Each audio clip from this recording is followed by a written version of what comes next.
Уникальная образовательная авторская разработка «Этно-домино». В основе привычной детской игры коми-пасы, родовые знаки, знакомые всем национальные символы. Учителя школы села Мохча готовы использовать эту игровую практику не только на уроках рисования и краеведения. В начальных классах «Этно-домино» пригодится при изучении азов коми-языка. Развивать, например, белодны. Можно изучать, например, коми-алфавит, использовать эти рисунки и дополнить их не только коми-буквами, но и коми-цифрами. Правда, нужен комплект побольше, ведь коми-букв их много. В районе есть своя программа «Мы ижемцы», а потому в приоритете самобытная культура и традиции. Свое этнокультурное объединение в Мохчинской школе открыли 4 года назад. Сегодня здесь работают 2 группы.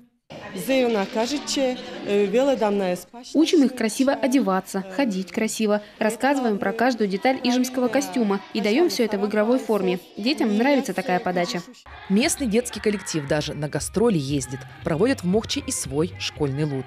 Здесь все по-взрослому. Проходки с ижемскими воротами, хороводы со своим сакральным смыслом. Главное, теперь у детей есть костюмы, говорят педагоги. Ведь именно они привлекают юных сельчан к изучению и восстановлению этнических и родовых связей. 4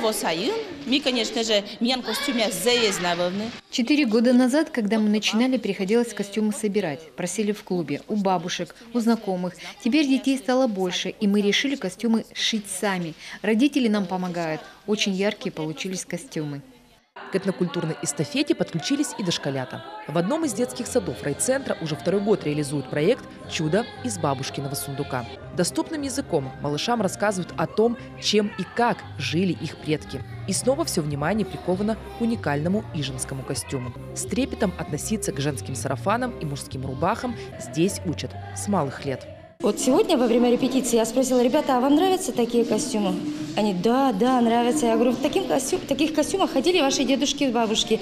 Ну, они у вас наряднее, потому что это у нас как бы праздничный костюм. Это работа, это приобщение к традиции, к ижемской традиции остается работой на долгие-долгие годы. Опытом ижемские педагоги поделились с коллегами из Усинска, Сосногорска, Сыктывдинского и Усть-Куломского районов. Многие из них преодолели почти 1000 километров, но все же приехали на мастер-классы. Благо, дорога до Ижмы теперь хорошая, а потому делиться своими наработками в сохранении национальной культуры больше ничего не мешает. Виктория Палкина, Иван Богомолов, телеканал Юрган, Ижемский район.